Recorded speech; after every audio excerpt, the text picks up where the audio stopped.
selamat siang. Perkenalkan, nama saya Kersin Angelina Damani dengan NIM 2001113572 dari Universitas Riau jurusan Ilmu Administrasi Publik. Di video kali ini, saya akan menjawab soal ujian akhir semester mata kuliah Sistem Administrasi Negara yang diampu oleh Bapak Zulkarnaini, SOS MSI. Apa urgensi Anda mempelajari Sistem Administrasi Negara? Baiklah, sebelum saya menjawab pertanyaannya, saya akan memberikan pengertian dari sistem administrasi negara.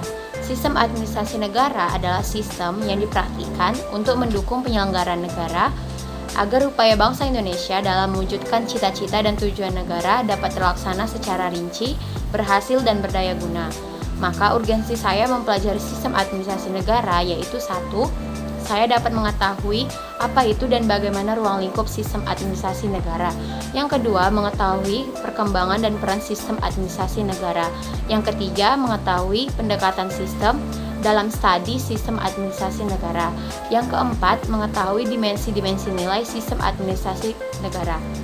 Dan yang kelima, pastinya mengetahui bagaimana pelaksanaan sistem administrasi negara di Indonesia.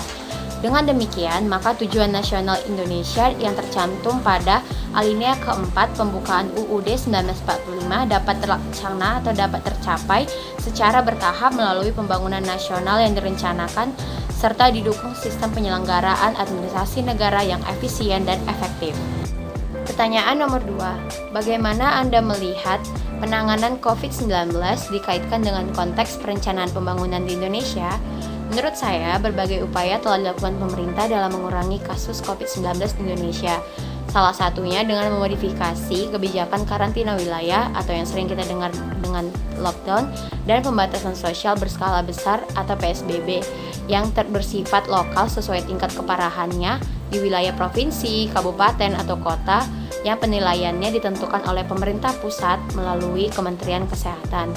Tetapi PSBB diberlakukan tidak semua di Indonesia. Yang salah satu berbedanya yaitu dengan karantina wilayah. Modifikasi kebijakan ini diharapkan dapat tetap menghidupkan perekonomian bangsa Indonesia, tetapi dapat optimal dalam memutus rantai penyebaran virus corona. Namun demikian, Indonesia masih tertatih-tatih untuk menstabilkan sektor terdampak COVID-19, yaitu dampak sosial dan ekonomi yang melanda Indonesia akibat pandemi ini memaksa semua level pemerintahan, baik pusat maupun daerah untuk melakukan revisi atau koreksi terhadap rencana pembangunan yang telah ditetapkan, terutama yang telah dituangkan dalam dokumen perencanaan dan anggaran mengingat pada saat menyusun sama sekali tidak memperhitungkan adanya keadaan wabah COVID-19 ini. Target disesuaikan secara realistis, asumsi diubah sesuai keadaan sekarang, dan prioritas program jangka pendek dialihkan sebagian besar untuk mengatasi wabah COVID-19 ini. Pemerintah Indonesia pun baru merampungkan penyusunan Rencana Pembangunan Jangka Menengah Nasional atau RPJMN pada tahun 2020 sampai 2024 ketika pandemi COVID-19 mulai menyebar ke seluruh dunia, yaitu tercantum pada Perpres nomor 18 tahun 2020 pada tanggal 14 Februari 2020. Dokumen yang menjadi pedoman bagi pemerintah pusat dan daerah dalam perencanaan pembangunan untuk masa 5 tahun ke depan itu disusun ketika Indonesia belum punya catatan kasus COVID-19, sehingga seluruh asumsi yang melandasi berdasarkan keadaan normal.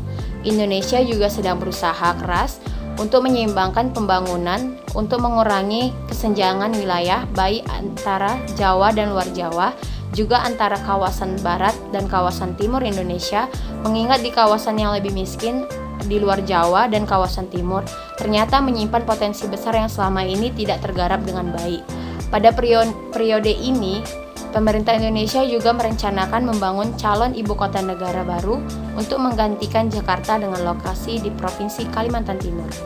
Sekian jawaban saya atas soal ujian akhir semester mata kuliah Sistem Administrasi Negara yang diampu oleh Bapak Zulkarnaini, SOS MSI. Apabila ada kesalahan, mohon dimaafkan. Terima kasih.